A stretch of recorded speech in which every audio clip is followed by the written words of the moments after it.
کۆمنتێکی تری دوور و درێژی هاوڕەیەک هاتووە کە من پێشنیارمەوەی هاوڕیانی کە کۆمنتی درێژە نووسن ئەگەر بێن بەشدار بن باشتر، چکە بەداخەوە بەشێک لە کۆمنتەکەیان هەر ئەسڕێتەوە، نەگە بشمانێ بیخوێنینەوەوانە زۆر سوودی لێ نابین. بەرحاڵ هەوڵی خۆمان بین. زۆر گومان دەکەم کە شەڕی ئەم جارەی ئیسرائیل لە غەزا کە بە هێرشی تروریستی حەماس دەستپێکرد پیلان و دەسیسەی ئەمریکا ڕوویدا بێت. لەم بارەیەوە چەند بەڵگەیەک هەیە تێوەگلانی ئەمریکا دەسەلمێنێ. ئەمریکا تەواوی کۆنتترۆلی لە دەستدا بوو لە خۆرهەڵاتی ناوەڕاست، شکستی هێنابوو لە عێراق، لە جەنگی سووریا، یەمەندا بە پێچوانە و لە هەموو ئەو جەنگاندا باڵەدەستی ئێران و رووسیا بەرجەستە بوون. ئەمریکا تەنانەت لە هاوپەیمانی مێژووی کە ئیسرائیل تووشی بنبەست بوو بەنیامین نەتەنیاهو گوێ بە بەرحاڵەوە ئاوایەکەی تر کە کۆمنتەکە هەمووی دەرناکەوێت. مێدەم وایە ئەو هاوڕیانەیە بە کۆمنتی کورد بینووسن یا خودەوەی کە داوا بکەن کە لیکیان بۆ بنێرم بێن قسەی خوان بکەن. جەبارەوەیە کە باسەکەەوەی ئەمریکا هانی ئەمەی دابێتەوەمانە بە بڕای من مەسلەیەکی ئاوا زۆر ئەگەر چی خۆی لە هینا لە عیلمی جەریمە ئاڵێن بگەڕێ بە دوای سوودمەندا کێ سوودمەندی تاوانێکی دیاریکراوە ڕەنگەوە بێ خەڵکێک پێیان وایە کە ئەمریکا سوودی لەمە بینیەوە، بەڵام ئێمە جارێ هێشتا لە بیدایەتی ئەم هینایان ئەم جەولەیان با شەڕەکە تەواو بێ با ئەنجامەکانی ببینیم زانین چێ سوودی بینیەوە ئەو دەم معلومە بێمە پیلانی چێ بووە. بە بڕای من بن بە دوورێ بین پیلانی ئەمریکا بوو بێ با باریجێ هێنابێت و با حاملێ تائیراتی هێنابێ بۆ منتیقەکە و دووبارە میلیتاریزمی خۆی نیشاندات و ئەمانە چی ئەڵێ ئەمە دواپەردەکانی بوونی ئەمریکانە لە ناوچەی خۆرهەڵاتی ناوەڕاستە کەس نازانێت چۆنیە بەرحاڵە بێ کۆتایی ئەم بەرامبەر چیە ببینە و دەم حکم بینەوە. ئەوە نەزەری منە. منیش لەسەر تەسەوڕ ناکەم، منیش تەسەوڕ ناکەم ئەمریکا یانی بەهینی ئەمریکا کرابێت، یعنی چکار لۆجیکی و وەزعەکە وازەحە، ینی زیاتر ئەم تەرەفەی ئەم بنەوەی کە ئەو نۆرمەلایزیشنە تێک بە پێویستی بەمە بووە، یعنی معقول نییە ئەمریکا خەریکی سروشتیکردنەوەی پەیوەندی بێت لە هەما کاتە بێم کارە بکات کە تەواوی هینەکەی گۆڕی. هەر لەبەرەوە ئەم مەسەلەیە زیاتر لە پەیوەندی بە ئێرانەوەی کە علاقەی بە وڵاتانی دەرەوە بێت، پەیوەندی بە ئێران و بەم کەمپەوە حتا بە سینوانەشەوە نییە، یعنی سینیش خۆی بەیانەکەی کە دەری کردووە زۆر عینەنینەوەی ئۆکرانیا وایە حەقی بە سەریش لایەکەوە نییە و محایدە بە معنای هەیە سەکەینەکە. ئەمڕۆ تەسریحەکەم بینی لە بەرامبەر پەلاماری غەزەیە و ئەوانە تەحزیرێکی تیا بوو لەلایەن سینەوە کە ئەبێ ئاگادار بن تاوانی جەنگی ئەنجام نەدەن و ئەمانە لە بەرامبەر ئیسرائیلە. من پێم وابوو شتێکی جۆرێک تەفەولێکی نەوعیە لە موقفی سینە، ینی ڕاستەخۆ لە بەرامبەر ئیسرائیل مەوزع بگرێت و بڵێ و کارەمەکە و دووبارەش ئەوە شتێکی سەرنجڕاکێشیش بوو کە وەزیر خارجی ئەمریکا لە ڕیاضەوە تەلەفۆنی بۆ هین کردووە بۆ چین کردووە، داوای لێ کردوون کە هەوڵ بن نفوزی خۆیان بەکاربێنن کە ئەم کێشەی کە لە ئیسرائیل لە فەڵەستینا هەیە ئەوانە تەشەنە نەکا بە جۆرە لە جۆرەکان ئاعترافکردن بەوەی کەوا چین ئەتوانێت یارمەتیان باکە ئەمە تەشەنەکە. من وازانم بۆ خۆی تەفەولێکی گەورەیە بە جۆرێک لە جۆرەکان ئاعترافکردنە بەوەی کەوا چینی تر لەم ناوچەیان نفوزی هەیە. دیارەمە سەرەتاکەیەتی و پێم وایە سەردانی چینیش بەڕێوەیە کە بڕۆن لەگەڵیان دابنیشن و لەسەر ئەم مۆزوعانە بەحسیان لەگەڵ بکەن. مەسەلەکە ژەوەیە کە چین کاریگەری لەسەر ئێران هەیە و توانێت جڵەوی ئێران بگرێت. دەرحاڵ مەسائلەکان لە بیدایەتی خۆیەتی ئەمەی کە باسەکەنەڵێن ئەم شەڕی لە ئیسرائیلە و لە فەڵەستینە لاپەڕەیەکی ترە لە هەڵت بێتەوە لە خۆرهەڵاتی ناوەڕاستە. من بە مبالغەی نازانم لە ڕووی ئەو تەوازناتانەوە کە هەیە ئەوانە کاریگەری زۆر گەورەی دانێ لەسەر ئەو تەوازناتانی کە لە ناوچەکە هەیە. ئایا بەرەو پۆزتیڤ بەرەو ئیجابیە چێ بە بڕای من وانە دەوری خەڵک غایب بێت و خەڵک لەم نێوەیە دەرنەکەوێت ناتوانێت ئەو دەورە ببینێ بینە سەرەوە خاڵی تۆ بەڵام بەر لەوە من یەک کۆمنتی شکۆلەی هاوڕێشوان عەزیز هەیە نووسیوێتی تەواو هاوڕام لەگەڵ هاوڕێشەماڵ کە حەماس پرۆژەی ئیسرائیل خۆیەتی جا من دەڵێم ئەگەر ڕاستەخۆ پرۆژەی ئەویش نەبێ ئەوە بەڵگە هەیە کە ئیسرائیل هاوکاری حەماسی زیاتر کردو لە فتح ئەوە دیارە ئەوە ئاشکرایە تا ئێستا نەیانتوانی سکرتێری بڵێن تازەی هین کوژن حەماس کوژن بەڵام یاسر عەرەفاتیان کوشت حاڵ یاسر عەرەفاتێک ویست لەگەڵیان ڕێکەوە یاسر عەرەفاتێک ویست تەرحی دوو دەوڵەتیان لەگەڵا بەرێتە پێشەوە یاسر عەرەفاتێک دەستی خستە ناو دەستیانەوە بۆ یەکەم جار لە مێژووی فەڵەستیناوانە ئەویان کوش بەڵام ئەمان تاکو ئەم ئاخیرانەش هەتەنانە نەتانیاهوش دیفاعی لێکردن و پاساوی بۆ دانان بۆ حەماس. بەرحاڵ بینە سەر ئەو خاڵی کە ویستت باسی کەی مۆ سەبارەت بەوەی کە ئایا ئەمە هەمانە و کاریگەری هەیە کە بۆ نمونە ئەو ڕووداوانەی کە لە چلەکان ڕوویداوە ئەوانە پێم وابێ ئەو شکستانی کە تەنانەت وڵاتە عەرەبیەکانیش لە 48 لە بەرامبەر ئیسرائیلاوە ئەو حرەکەی کە دەرکەوت لەو ئاستەیە زۆر کەس هەموو ئەو سلسلە شۆرش و ئاڵوگۆڕانە کە ئاڵوگۆڕ یاخود ئینقلابات یا کودەتایە ئاڵوگۆڕی سیاسی کە لەم ناوچەیان ڕوویدا ئەیان بەستەوە بەو ڕووداوەی 48ەوە کە هاتنە مەیدانی خەڵک وە تووڕەیی خەڵک لە بەرامبەر ئەم دۆخەیە کە دروست بووە و ئەو خۆپشاندانانی کە دروست بوو بۆ دیفاعکردن لە خەڵکی فەڵەستینوانە کاریگەری بووە کە خەڵک لە بەرامبەر حاکمەکانی خۆشیانە دووبارە بێنە مەیدان تۆ کەمێک ویستت باسی ئەو نقطەیە بکەی وازانم سەبارەت بۆی کە ئەمە ڕاستەیە ڕاستی بڵێ. ئەمە زۆر گرنگە بۆ ئێمە وەکو سیاسەتی پراتیکی ینی بڵین چی بکەین لە بەرامبەر ئەوزاعە مەسەن وەکو باسم کرد ینی بەشێک لە بۆنێ ئەم حرەکەتە عسکەری و ئەم جەوەی کە دروست بۆ ئەم جەرائیمانەی کە ینی ئیسرائیلێکا بە تایبەتی ینی لە هەمان کاتە ینی چپی ناو وڵاتانی عالەمی عەرەبی بەجارێک ئەوە بە لێشاو لایەوە بەناو هینە بەلای ئەم خەتە یەمینیە ئیسلامیە ینی بەمانێ حتا لە قۆمەکەش زیاتر واوەتر باشە ینی زیاتر ڕۆچووە ئەمە لایەنێکێتی کە ڕوویاوەکو ینی تاراتی فعالی سیاسی بەناو چەپ ینی بڵێ بەناو ینی کە ناوی خۆی ناوە یاسا یا مارکسی بارخە لایەنێکی کەی ئەوەیە کە جەماوەرێکی زۆری بەرینی خەڵک لە وڵاتانی عالەمی عەرەبیە حتا گە نەشاتوێ بۆ ساحە بەڵام تەعاتوبێکی لەگەڵ ئەم قەزیە يعني استقطاب بووە مجتمعاتەکان استقطاب بوون جارێکی کە بە دەوری قەزەی ئەوەی کە بە ڕووی زۆڵم لەسەر فەڵەستینیەکان و بە دژی ئیسرائیل و بە دژی غەرب و بە دژی ئەم تاراتانەی کە پرۆغەربین ئەمانە بۆسێتەوە لای مهم نییە ئەمە بەلایەکی کا بڕوە بەلای سینا بڕوە بەلای رووسیا بڕوە تەمە خۆ داگاداری لە مەسلەی رووسایە ئۆکرانیای داگیر کردیانی حربی ئۆکرانیا يعني بجاري يساري عربي جاري كيساري عربي ناسيوناليست يعني بوين رقيتي ناسيوناليستي هي بجاري كوت دعمي روسيا هل ببي هيك سنوي باشا وجاري كيكا يعني يعني اشتيق يعني اشتيكي تازه هاتو علاوه العالمي عربيه دولتان عربيه لمنطقه الشرق الاوسط كان ئەم حرەکەتە جاری کە دەسی پێکردو بام دووسێ فاکتەیە بین ساوەری لە بەنەزەریە پێ یەکەم ینی تەجروبەی هەمان جەماوەری کرێکار و زەحمەکێشی ئەم وڵاتانە لەگەڵ تاراتی ینی ڕەوتە قەومیەکان و ڕەوتە ئیسلامیەکان لەم ناوچیانە ینی پەیوەندی ستەم و ستەمکارە ینی مەزلوم و زاڵم ینی ئەمە تاریخێکی دایان ساڵەی ڕاگوزەراندووە يعني فصلێکی تاریخی بووە لە بینی جەماوەری خەڵکی زەحمەتکێش لەم وڵاتانەیە وەکلەکان و ژنان و ئازادی خوازان لەم وڵاتانە لەگەڵ حرەکاتی قەومی کە بوون بە دەوڵەت و حرەکاتی ئیسلامی کە لە قسمێکیانە خاوەنی دەسەڵات بوون یان توانیانە دەور و کارگەریان هەبێت لەسەر سیاست و لە بەشێکشن لە موسسەی حاکم ینی لە ئیسلامی ینی ئیسلام بەشێکە لە حاکمیت لە عالەمی عەرەبیە هیچ وڵاتە خۆ ئەلمانی نییە بە معنای کلمە هیچ وڵاتی خۆ بە معنای کلمە ئیشتراکی نییە بەهەر حاڵ يعني ئەم تەجروبەی گوزەراندووە لە هەمان کاتە ئێستا ئەم وەزە هاتووەتە دەرەوە ئەم جەماوەرە يعني إلى حد ما توانین بڵین استقطاب بۆ مدافع لە مەوزوعی حەقی فەڵەستین و لە بەدژی ئیسرائیل و ئەمانە اینجا ئەمە يعني ئەو پرسیارە کە بازەکرێ ئایا ئەم حرەکەتە ئەتوانێت حرەکەتێک بێ بزوتنەوەیەک بێ وەکو بزوتنەوەی ئینتیفاضەی ئۆکتۆبەر یان شۆڕشی میسر و تونس کە حرەکەی بۆ هەموو مارکسیستەکان دیفاعیان لێ کردووە لە بەرەو پێشبوونیان نابوون ئەو علاقەی بینی ئەم دوو شتە چۆنە ئەم دوو حرەکەیە چۆنە من ئەمڕۆ لە ینی چاوپێکەوتنان لەگەڵ هاوڕە عەباس بە زمانی عەرەبی ئەو باسە کرایەوە کە ئێمە ینی خۆی ینی ئەو عەهدە بەسەر چووە تازە مەوزوعی فەڵەستین بتوانێت قەزیە ینی شۆڕش پێین کات شۆڕش کە ینی وەکو چۆن بڵێ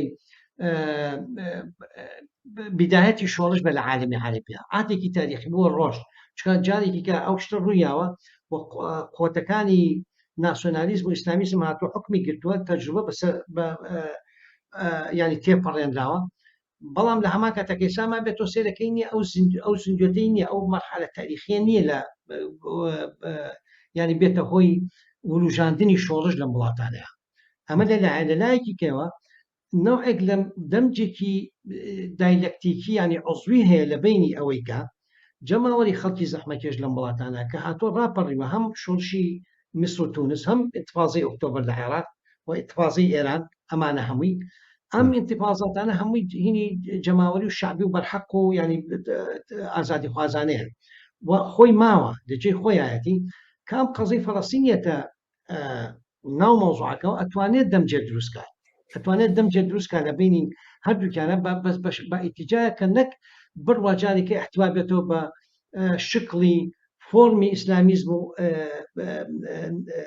ینی ناسیۆنالیستیە بەڵکو بە فۆرمی ئەم حرەکەتەی تریانە اینجا ئەمە مهمەیەکی زۆر گەورەیە لە بەردەم ئێمەیە وەکو کۆمەنیستەکان و مارکسیستەکان چۆن تەعاملکەین لەگەڵ ئەم وەزە تازەیە چۆن قسە بکەین اینجا من یەکێک لەوانەیە کە لە بیدایەتی شۆ باسەکان نییە کە جەدەل بکەین لە سەر مەسەلەی ئەوەی کە حەماس ئەوەی کردویان نەیکردووە یانی ئەمە مقاومەیە لە هینی ئیسرائیلیان یان نییە باسەکە واوەترە باسەکە ئەم مەسەلە استراتیجیەیە کە ئەمڕۆ عالمی عربی وڵاتانی عربی و لەگەڵ ئەم حەدەسە عسکەریە یعنی چەنە بۆ نظامی دەوری شتێکی دروست کردووە ئەو نەش بۆ ینی بزوتنەوەی جەماوەری و حتا حرەکەی مارکسیستی لەم وڵاتانە مەسائلی تازە هێناوەتە پێشەوە اینجا ینی بەرخورد بەم مەسائلە تازیانە و بە شکلێکی مارکستی و سیاسەتی مارکسیستی ئێستاجکردن لە بەرامبەریان بەڕای من کۆمەنیزم خەتۆیە باتە پێشەوە توانین دەورێکی کاریگەرمان هەبێت لەسەری وابێ نەوەسێت قسە بکەین سەلاحەت قسە بکەین ینی مەسەن بۆ نمونە من ڕەخنم لە SW نەگرتووە نایم هینی کەم بەڵام تیاری وەکو ئشتراکی سەوری لە میسر یعنی بە کل مانای کەلیمە بەجارێ هەموو مارکسیزم هین ولا ئەنێت تۆچێتە سەر مۆزوعی مقاومەی فەڵەستینی و جارێکی کەنیە تەقزیە ئەم حرەکەتە کاتۆ ناڵێ ئەم شتە ئەم داینەمیکە ئەم تەفاعل عضویە کە ئەتوانێت دروست بێت لە بینی حرەکەی تەحەڕوری و لە بینی مۆزوعی لابردنی زوڵم لەسەر فەڵەستینیەکان بە شێوەیەکی پرۆگرێسیف و بە شێوەیەکی ئازادی خوازانە و پێشکەوتن خازانە بڕاتە پێشەوە مارکسیزم بتوانێت دەوری بینێتیایە مارکسی ئەسلی ئەمەیە زۆر دروستە و قسەی بە بڕای وایە ئەم قسەیە ئەم مەوزەعە ئەمەی کە ئێمەش باسێکن بڵێن چوارچەوە تەحلیلەکان و ئەوانەمان سەرنجامە چێتە سەر ئەم مەسەلەیەش بۆ ئەوەی کەسانێک لە دنیای بڵێ عەرەبا جوبیستی ئەم قسانە بن و ئەم مەوزەعانێک کە ئێمە دەرێ بڕین وەکو مەوزەعی داکۆچی کاری لە ئیسرائیل نەیبینن ئەبێ مەوزەع لەسەر مەوزوعی خودی فەڵەستین زۆر وازح و ڕۆشن بێ ئەو قسانێک کە تۆ باسێکی ئەو ئینتیقادانەی کە ئەبێ لە بەڕاستی یەساری هینە قەومیە یەساری ناسیۆنالیستە بڵێن یاخود ناسیۆنالیزمی چەپە کە لە دنیای عەرەبا پشتی بە مەسەلەی دەرکەوتنەوەی ئەم حرەکانە بەستووە لە فەڵەستینەوە ئەوانە خودی SWP یاخود فەرع میسرەکەی ئەمانە بەشێکن لە ناسیۆنالیزمی عەرەبی دنیای عەرەب بەشێک نین لە جوڵانەوەی سۆشیالیستی ئەم هینەوە هەتا فێربوونیان ئەم داینەمیزمێکە هێنایانە دەرکەوتنی ئیشتراکی سەوریەکانە ساسەن لە میسرات پەیوەندی هەبوو بە شەڕی عێراقەوەوانەوە لە کاتی شەڕی عێراق و چەند جار لە ئەو مواجهاتانەی لە فەڵەستینا ڕوویا دەرکەوتن و سەرنجام توانیان وەکو ناوەندێکی دیاریکرا خۆیان بەڕستنی بناسێن لە میسرا یان ئەوان ارتیباتێکی ئینیان هەیە بەمانەوە بەڵام ئینتیقادگرتن لەم جوڵانەوانە بەبێ مەوزەعێکی ڕۆشن لەسەر خودی قەزیەکە جۆبیستی پێیان نابێت چونکە سەرنجام باسی مۆزوعی فەڵەستین بۆ کەسێکی عەرەب زمان لە میسر یاخود لە مەغریبی عەرەبی یاخود لە عێراق یاخود لە سووریا و لە لوبنان و ئەمانە ڕووداوێکی دەرەوەی وڵات نییە ڕووداوێکی ناوەوەی وڵاتەکەیت ینی بەشێکە لە نزیکەوە مەسی ئەکا ینی هەموو ئەو سیاسەتانەی کە بەسەریا داسەپێن بە بیانووی المواجهة المەصیریە یاخود ئەو هینە ڕوبەڕووبڕوو چارە نووسازە لەگەڵ کیانی مەسەلەن زایۆنیستی و ئەوانەیە ئاوا تەبیرەکرێت لەلایەن دەوڵەتە عەرەبیەکانە ینی ئەم مەوزوعە نابێتە مەوزوعێکی دەرەکی و بەم معنایە مەوزەعی ڕۆشن و دروست و شۆڕش جێرانە و واقعیانە و لە پەنا خەڵکی فەڵەستینە ئەتوانێت کۆمەک بکات بۆ کەوا ڕەخنەکانت جێگەی خۆی بگرێت لە لای ئەم ڕەوتە یاخود لە لای ئەم جەماوەرەکە لە هەمان کاتە لە هەژاری و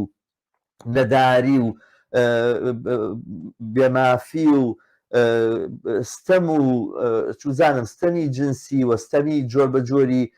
فەردی کە لە سەریانەوە کۆنەپەرستی ئیسلامی لە هەموو ئەمانە بەجیان هاتووە لە هەمان کاتە لە بەرامبەر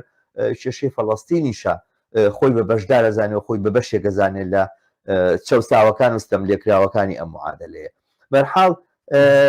هاوڕێنێکی تر هاوڕێن نەبەس خالید کۆمنتێکی نووسیەوە ئەڵێ پێم وایە کاتێکی زۆر باشە کە چەپی جیهانی ناو میحۆری مقاومە ڕەخنە بکرێت لە زۆر لایەنەوە ئەو ڕەخنەیە لۆژیکی و سیاسیە کۆمونیستەکان باشتر لە ناسێنێ. بەرحاڵ مەبەستی ئەوەیە کە میحۆری مقاومەت کە ئیتر ئەمەیە کە ئێرانیش بەشێکە لیوانە مقاومەتی بڵین ئیمپریالیزمەمانە کە ئەم جوڵانەوە جۆر بە جۆرانەی تایە منیش پێم وابێ و سەرنجە دروستە. قسەیەکی وەزیری دەرەوەی ئێران وتی بەڵێ ئەتەوێ قسەت هەیە لەسەری با ئەو بخێنەوە لەگا ئەمێ قسە بکەم. ئەمە باشە. وەزیری دەرەوەی ئێران گوتی ئەگەر بێت و ئیسرائیل بچێتە ناو غەزەوە ئەوە ناتوانێت گەرنتیەوە بدرێت کە بارودۆخەکە لە دەست دەرناچێت. ئێوە ئەوە چۆن لێگەدەنەوە ئێران دێتە ناو شەڕەکەەوە ڕاستەوخۆ سپاس من پێمانێ ڕاستەوخۆ ئێران مغامەری واکە بێتە ناو شەڕەکەەوە هەر ئێستا خەریکە ئەوێ لەگەڵ غەربا دۆخی چاکاتەوەوانە و بۆ هەموو مساعد و بۆ ڕابیتانێکە لەگەڵ چینی شاهەتی خۆ ناتوانێت کێشەکانی خۆی وەڵام باتەوە بێ لەگەڵ غەربا چارەسەریکە لە هەوڵی جددی ئەوەیەوە ئەگەر بشێوێت بێت لە ناو ئەم کێشەی فەڵەستینە بەشێکی ببێتوانە من پێم وابێ بە جۆرێک بەکاری دێنێ بۆ مساومەکردن و ئەوانە ئەوەشی کە ئێران مەبەسێتی من زۆرتر پێم وابێت جوڵاندنی حیزبوڵایە گەر ناخۆی لە ئێرانەوە ناتوانێت ئەو کاریگەریە جددی هەبێت لەسەر ڕووداوەکان و بە ئیسرائیلیش لە فرسەتێکی واگەڕێکە ئێران پێرشی بخاتە سەرەوەوانەوە ڕای من زۆر دەمێکە لە فرسەتی واگەڕێ بەکارێنەوەی قۆزێتەوە بەڵێ فەرمو من تعلیقی لەسەر ئەوە بام ینی خۆی ئیسرائیل لە یەکەم ڕۆژ ئەعلانی کاوتی ئێمە لە حربین ئەمە ئەمە کەی ئەبرێتەوە نازانانی کە وڵاتێک ئەعلانی کەوتی ئێمە لە حربین هەموو شتەکانە گەڕێتەوە حکومەتی حربیان دروست کردوانە و ینی سەداداتی حربیوانە بڕێ خۆی بەڵام خۆی مەفهومێکی خەتەرە ینی کەڵێ من لە حربە لە ئەسنا حربان بۆی هەیە هەموو شتێ بکە بۆیە ئەرز داگیرکە بۆیە ینی چی بۆ بکە بیکات وەرحاصل بەڵام خۆی وەزعی منطقەکە وەزعی ناوچەکە ینی وەزعی جیهانیش طبعا ئەوە لەبی نەچێت هێشتا جنگی ئۆکرانیا بەردەوامە ئەویش نوعی لە بنبەست و هینێکە ینی وەسانێکە بە معنای عقدەیەکی گەورەیە عالەمیە و کاریگەریە ینی کە حاڵەت لە حاڵەتی حربا بێ نابێ قەت تەمینبی لەوەی کە هەموو شتێ هادی ئەڕوا نازانی ینی تەوقع بۆ ناکرێت حاڵەتی حرب کە ئیسا وایە ینی هەرچەنەوەی وڵاتەکان نەچوونەتە حربەوە بەڵام یەکێک علقە لەم منطقەیە ئەلانی حربی کردووە لە حاڵەتی حربایە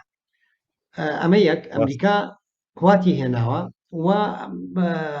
هەمووشی تەمەن حساباتی خۆیەکە و حەزری خۆیەکە وەزانێ حاڵەتی حربی فەرقەکە لەگە حاڵەتێکە کە نوعی لە سلم بێ و ینی هادی بێ وەزەکە ینی تەوقعات هەیە کە ئەمە ینی هەموو احتمالێ واردە بە معنایە بەڵام لە هەمان کاتیشە هینەکە ڕۆشنە ینی لەو حی وەزەکە ڕۆشنە زیاتر ئەوەیە کە ینی ئیسرائیل شکستێکی خواردووە و هەرچۆنێ بێوە ئەوێ ئەم هەیبەتە بنەوەی بگەڕێنێتەوە و ئەوێ حتا بە مانایەکیش کۆتایی بێنە بەمەی ینی حەماس و ئەم جرایمانشی کردووە ینی ئیسمالی ژەبێت لەسەری بەڵام ئەمە لە نقطەیەکە مەسەن احتیمالە بگۆڕێ ئەم عادلاتانە بگۆڕێت و ئەوانە ینی ناتوانانی تهدیدیکەی ئەمە تقریبا لەو حەکەیە بەڵام وی ئێران بە مباشر مداخلەکە من تەسەورەکەم ئەوە قورسە ئێسا و ناشی پێنجکەڵاندان علاقات حتا و تەسلیحاتانەی ئەمریکا خۆی بە مانایە ئەوەیە حتا ئەگەر مطمئنیش بن کە ئێران دەوری هەبووە لە مەوزوعی ئەم حملە عسکەری حەماسە نایڵێ ئەڵێن نەیکردو ئەڵێ دەلائلمان لەلانیە بۆ ئەوەی ئەو هینە بهێڵێتەوە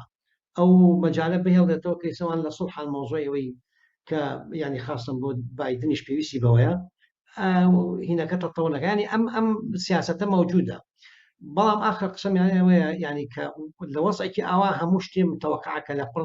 لە شوێنێکەوە شتێک دەرچیان دائیرەکەی فراوانتر بێت ئەمە ئەوە اینجا من بگەڕێمەوە بۆ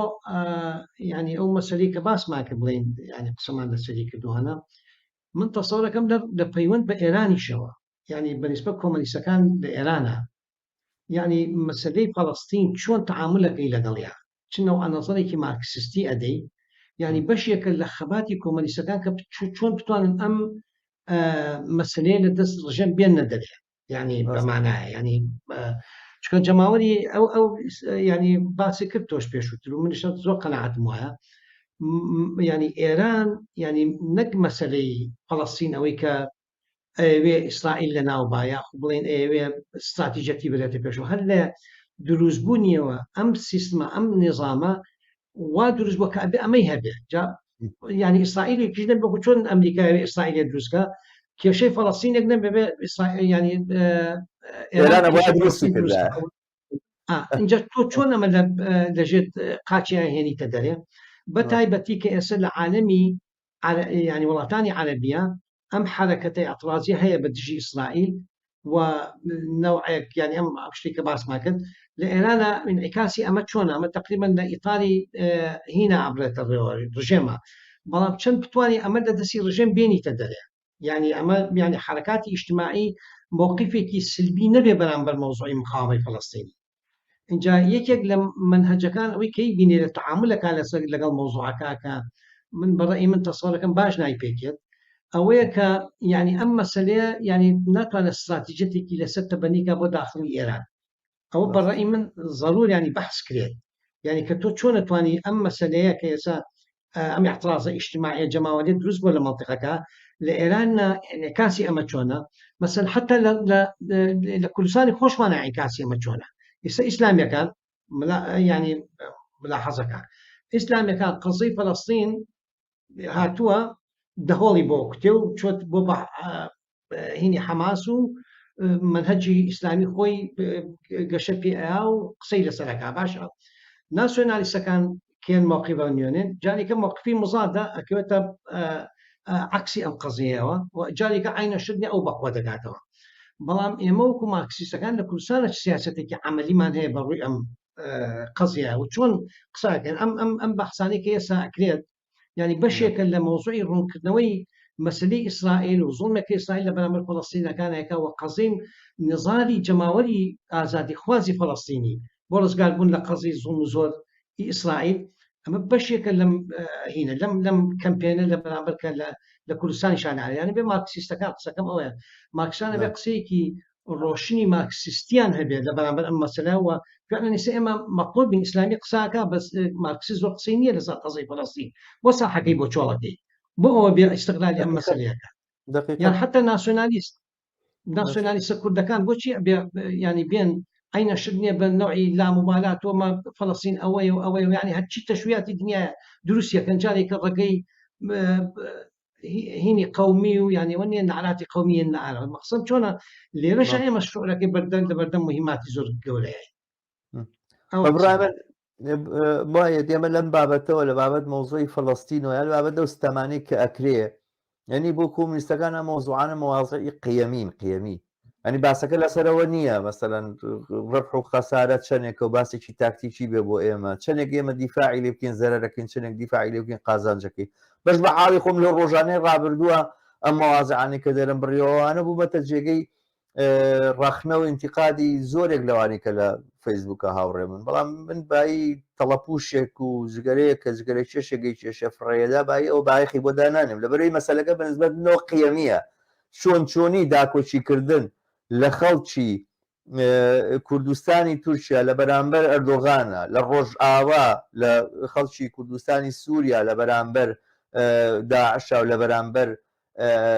تورکایە چۆنی داکۆچیکردن لە شۆڕشی ئێران لە بەرامبەر جمهوری ئیسلامیە ئەمانە بۆ من مەسائلی قیەمین سەرباری ئەوەی کە ممکنە لەسەر شیعاری ژنجیان ئازادی ملاحەزەم هەبێ لەسەر شیعاری فلان ملاحەزەم هەبێ لەسەر حیزبی فلان ملاحەزەم بەڵام خودی داکۆچیکردن لەو قەزیە بۆ من بۆ کۆمونیستێک من وەکو کۆمونیستێک باسی خۆمەکەم مەسەلەیەکە بۆ من ئەولەوێتی بۆەوە یەکێک بۆ لە شتە پرینسیپیەکان مەوزوعی داکۆچیکردنیش لە خەڵکی فەڵەستین و لە کەنار وەستانی خەڵکی فەڵەستین لە بەرامبەر ستەمی ئیسرائیلە مەسەلەیەکی قیەمیە مەسەلەیەکی پرینسیپیە هیچ ڕەبتی بە حساب و خەساراتی سیاسیەوە لێ بەڵام ئەو تەسویری کە تۆژەیدی تەواو دروستە ینی ئیسلامی سیاسی لە کوردستانە ینی لە تەواوی ئەم ڕابردووی ئێمەیە نەگەل لە تەواوی ئەم ڕاب لە 1600 ساڵ لەمەوە پێشەوە ئیسلام و ئیسلامیەکان لە بەرامبەر یەکدا نەستەما لەسەر خەڵک لەبەرسەر ئینسان لەسەر ژن لەسەر مناڵ لەسەر ئەقلیات کە کرابێتەوە ئەوانە زمانی بەرز نەکردوێتەوە ئێستا بۆ بە خاوەنی مەسەلەن مەبدە و گوایە دیفاع لە ئازادی خەڵکی فەڵەستینەکە وان نییە مەسەلەکە تۆ بەشێکی لە کۆنەپەرستی بەشێکی لە وحشیگەریەت و ئەوانە لەبەرەوەی حەماس یەهودیە مەدەنیەکانی کوشتۆ بۆیە دیفاعیلەکەی تۆ دیفاع لە حەماسەکەی دیفاع لە کوشت و کوشتاری ئیسلامیەکە هیچ پەیوەندیەکەت بە ئازادی خوازیەوە نیە هیچ پەیوەندیەکەت بە هیچ شتێکی قیەمێکی ئینسانی ئەم سەردەمەوە نییە هیچ پەیوەندیت بە هیچ قیەمی ئینسانی و حەزاری هیچ سەردەمێکی تاریخەوە نییە هەموو تاریخی تۆ قوڵایی تاریخی تۆکو ئیسلامی سیاسی ڕاوەستان بۆ لەگەڵ سوڵتانەکانە ڕاوەستان بۆ لەگەڵ زاڵمەکانە ئەمڕۆشی لەگەڵا بێ هەر سوڵتانە بە ناوی ئیسلامەوە ئستەمبەر پاکاتەوەوانە لە پەنانەوەستایی تو قەیتانی پێڵاوەکەی بۆ ئەبەستی تۆ ئیسلامی سیاسی لە کوردستانە ئەمە ماهیەتی تۆیە بە فەڵەستین هەڵناسیتەوە بەڵام کۆمونیستەکانی کوردستانیش بەڕاستی لە بابەتی ئەمەوە بێ نیشانی بدەن ئەگەر خەڵکێک لە کوردستانە هەیە ئەگەر خەڵکێک لە ناو کوردزمانانە هەیە کە دڵی بۆ ئازادی یەکسانی ئەسووتێ و دڵی بۆ ئینسان ئەسووتێ ئەبێ کۆمونیستەکان ببینێتەوە کو سەنگەر نەچێت لە پەنا مەوزەیەکە خۆی ببینێتەوە کە ئیسلامیەکانی کوردستان هەیەن ئەمە واقعیەتە یعنی شتەکە قیەمیە پرینسیپیە بەڵام لەباری سیاسیشەوە حتمەن ئەهەمیەتی هەیە دروستەوە کوتۆڵی بۆ ئێمە دروستەوە بۆ ئێرانەکانی بۆ هاوڕێیانی ئێرانیش دروستە بەڕاستی تێزی شەڕی تیرۆریستەکان کە بەکارێنرێ لەلایەن هەموو حیزبی چەپەکانەوە بۆ لێکدانەوەی ئەم دۆخی ئیسرائیل تێزێکی تاو نادروستە ئەم تێزە ئەگەر وای دابنین وەختی خۆشی لە بەرامبەر ئەفغانستانە مەسوود حکمت بەکاری هێنا دروست بوو کە من ئێستا سوالیشم لەسەرەوە بۆ دروست بووە بەڵام بۆ لێکدانەوە لەسەر مەسەلەی فەڵەستینوانە ئەسڵەن دروست نییە ئەسڵن لە باسی تیئوری شەڕی تیرۆریستەکانە یەکێک لە عوامیلەکانی ڕوبەڕوەستانی شەڕی تیرۆریستەکان حەلی مەسەلەی فەڵەستینە ئەی خۆ تۆ ناتوانین لە حەلی مەسەلەی فەڵەستینە لە کێشەی فەڵەستینیشا دووبارە بگەڕێیتەوە بۆ هەمان معادلە و هەمان معادلە باسکی و بڕای من ئەمە تەنانەت منافاتی هەیە لەگەڵ خودی ئەو تیورەشەکە مەسوود حکمت کاتی خۆی هێناوەتی وە گوتم ئەگەر لەگەڵەوە شاکە من ئێستا لە سەری تەحەفوزم هەیە زۆر باشە تەسەورەکەم ئەم مەسائلانە زۆر بخایانێ هاوڕێ شەماڵ نازەمەتوانین ئەگەر فرسەتێ بە جاری کاتوانێت قسەی پێش بکەینەوە لەگەڵ تەتەوەری ئەو زەعەکەیە هەولانش کە سێرکەن هیلاک نەبنیانی ئەتوانین زۆر باشە بەرحاڵ نزیکی 2 ساعاتێکە هینمان کردووە بەس ئەم هاوڕێیە هاوڕێ ئومێد حەسەن ئەوە تۆ بەرحاڵ ئەمە قسەیەکە کە برادەرە شتێکگەڵێکە لێرە باز ناکرێت بەرحاڵ هاوڕێیان تریش دەستخۆشییان کردووە دوا سەرنجەم هاوڕێ قسەی هاوڕێ بەختیار عارفەکاڵێ بەڕای من ئەم گرتبوونەوە و خۆپیشاندانەی دنیای عەرەب و جیهان بزوتنەوە شۆڕژە جەماوەریەکان چەشنی ڕاپەڕینەکانی تو نزمی سر عێراق ئێران دواوە نەک پێشیان بخات و بیامەتە پێشەوە ئەوە بام قسەیەکی لەسەر بکەمەوە زۆر گرنگە شتە ینی بەڕای من بۆ شێوەیە بە بەختیار بزانین خۆشە بەڕای من هەوڕێ شەماڵ ئەگەر بوار هەبێ بەڵێ فەرموو یعنی ئەم مەسەلەیە زۆر گرنگە زۆر حەساسە یعنی ئەوەی کە ئەمانە ئەباتە دواوە ینی ئیمکانە یعنی تۆ ئەگەر خۆی وا بڕۆ بە نۆرمە بڕۆ ئەم سەیتەرەی هینی قەومی ببێەوە عادەتەن ئەو لامە بەڵام باسەکەمان لەسەر ئەو بکە تۆ بە ئایا ینی ئەمە وەکو دوو ینی ئەم هینە جەماوەریە ینی من باسیەوە ناکەم کە سەدیەکان خەڵکیانێنەوە سەدی شتێکی منەظەمە ینی ملیۆنێکیش بێنە منەظەمە ینی ئیشی خۆیەتی بەڵام ینی لە ئەوساتێکی کە لە ئەوساتێکی ئیجتیماعی بەرینترە ینی کە ئەو مەزاجە ئێستا هەیە ینی ئەگەر ئەساس بۆ ینی بۆ ئەم حرەکاتانە کە ئەم مەنتیقەی تهدید کردووە وایە ئەوخۆی تاسیری لەسەر بک لە دواوەی ئەگەر بەم شێوەیە بڕوە بەڵام لە هەمان کاتە ینی ناکۆکی وەزعەکە بە شکلێکە ینی شەر نییە بە مطلقێ بێ ئەمە ئەم بەرێتە دواوە ئەو خۆی زۆر گرنگە لە سیاسەتە ینی دوو قوتویتیا دروست نەکەی ینی بە شکلێکی میکانیکی ینی ارتباطێکەیە تۆ حرەکەیەکی ئیجتیماعی کە خەڵک گەیوێ نەجاتی بێت لەم ئەنزیمانە موجودە و نامەیە بە هەر شتێکی تازە بێتە دەرەوە پێشەوە حرب بێتە پێشەوە وەزعەکەی بێتە دواوە یعنی ئەم کێشەیە کە ئێستا ئاوا هاتووە منطقەکەی داگرتووە من قسەم لەسەرەوەی کە کۆمەلیستەکان چنەوە قسەیە بکەن چنەوە خطابێکیان هەبێت چنەوە ینی کردەوەی و کار و استراتیژێتێکیان هەر لە بەرامبەر ئەم ئەوزاعە کە بتوانێت حرەکەت تەحەڕوریەکە بتوانێت تابعی زاڵی ئەم حرەکەتی بۆ بتوانێت ئەم بۆ ئیتیجا بەرەندەک ئەوی کە بخوا ئەمە مەسلەیەکی مهمە ینی و مەفروضە بە هوشیاری و ئینسان ڕوبەڕووی بێتەوە من ئەوە قسەکەمە میکانیکی تۆزێت تەسەوڕەکەم ئەوە مشکلێ بێ کە بڵێن یەکسەر ئەویان ئەو زاڵەوێ بەسەر ئەویانە نە پرۆسێسێکە نازانی چۆنە بێت سڕایکی سیاسی معقد یاری لە حەدی من خۆی ئەم باسەش تۆزێک سەرنجڕاکێش ئەمەیەت کاتی خۆی لە کاتی شۆڕشی فەڕەنسایە کەمێک ئەوانە کە تاریخی شۆڕشی فەڕەنسایان زۆر بە وردی نەخوێن بێتەوە هەنێک ڕووداوی تایە فەرامۆش کراوە ئەڵێ لە کاتی هینە لە کاتی پێش شۆڕشی فەڕەنسا شتێک لەو ڕووداوانەی کە کارێکی کرد کە خەڵک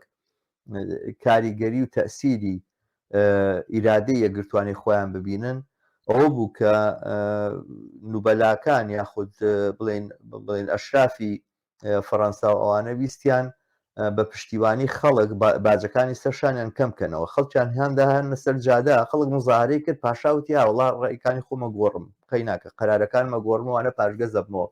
ئەڵێن تا ئەو کاتە خەڵکی فەڕەنساوای نەزانی هەرچیە پاشاوتی ئەوانی دە گۆڕانکاریتیان نییە بەڵام کە بینیان ئاڵوگۆڕکردن لە بڕیارەکانی پاشاشە بەهێزی دەستە جەمعیەکریەوەوانە فێربوون گە باشێکم پاشایە بتوانی قەرارەکانی بەهێزێکی دەستە جەمعی ئاوا بگۆڕێت توانی خۆشی بگۆڕی وە سەرنجام لێرەوە ئیدە و بیر و بۆچوونی شۆڕ دەستی پێکرد بەڕاستی ینی بازە ڕووداوی هین هەیە جا ئەمەی کە ئێستا لە خەڵک لە سەروبەندێکی ئاوایە خەڵک لە بێکاری تووڕێ لە بێمافی تووڕێ لە هەموو شتێک تووڕێوانە بڵام فرسەتێکە دۆزێتەوە لەسەر مۆزۆی فەڵەستین لە شوێنێکا کە مزاهرە مەمنوعە مزاهراکە خۆپیشاندانەکە چواشی ئاریش لە بەرامبەر دۆخینا لەباری ژیانی خۆیان داتۆمانە ومشی نامە تەشە نەبکە بە ینی برۆ بدا بەو جوڵانەوانی کە لە ناوینەکە لە بەرەوە منیش تێیدی قسەکانی تۆکەم ئەمە ئەکەدەن شەرت نییە خودی ئەم حرەکاتانە بۆ داکوچیکردن لە فەڵەستینەوە بەرەو پاش بێتەوە بەرەو پاشێ باگەر تۆی لێ دووروی بەرەو پاشێ باگەر ئیسلامەکان کۆنتترۆلی بکەن ئەوە ڕاست بەرحاڵ دەستخۆش هاوڕانێکی تریش تازە کۆمنتە نووسنەوەوانە بەڕاستی فریان ناکەین جوابی کۆمنتەکانیان بینەوە دەستان خۆش بێ دەستی تۆش خۆش بێ بۆ ئەیت باسێکی بە بڕای من مفید و بەسوود بوو بە ینی باری سەرنجی خۆمان گەیان بار حاڵ بەڵام دیارەکرێت لەگەڵ بەرەو پێشین و ڕووداوەکانە و گوتت بەرنامەی تریش لەسەر ئەم بابەتانە ئەنجام دێن هاوڕیانێکە کۆمنتیان نووسی فریان نەکەوتین بیخوێنینەوە داوایان لێبوردنیان لەیەکی هیچ مەجای نییە بام بخوێنیتەوە ینی دوو کۆمنتی هاوڕەیە کە لێران نووسراوەڵێ خۆزگە هەموو کۆمونیستەکان شۆڕشی سۆشیالیستیان بەڕێ دەکرد تا ئێمە لێک دەکەین کۆتایی مرۆڤایەتی دێت بۆی کوشتاری سەرمایهداران بەزەوەیە کە هەرچی زووتر کار بۆ سۆشیالیزم بکەین تاکو سەرمایهداری کۆتایی بە ژیان و بە ئینسان نێن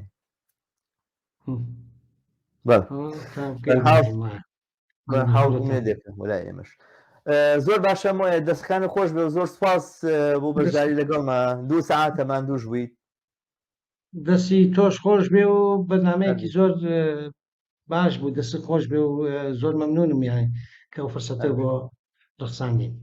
هەر بژیت خۆش بێ تا یەکتر دیتنەوەیشی تر لەگەڵ بەڕاستی زۆر سپاسی ئەو هاوڕانەشەکەین کە دۆست و هاوڕاناکەین کە بەشداریان کردو بە کۆمنتەکانیان و بینەران هەمویان ئەوانشی کە مشارەکان نەکردو ڕێز و سڵاو و خۆشەویستیم هەیە بۆیان هەر بژیت زۆر زۆر سپاس بەڵێ عزیزان و خۆشەویستان بەم جۆرە دێینە بەرنامەی کۆتایی بەرنامەی ئەم هەفتەیەشمان تا یەکتر دیتنەوەی تر و بەرنامەیەشی تر بە شادی و کامەرانی تەنەسپێ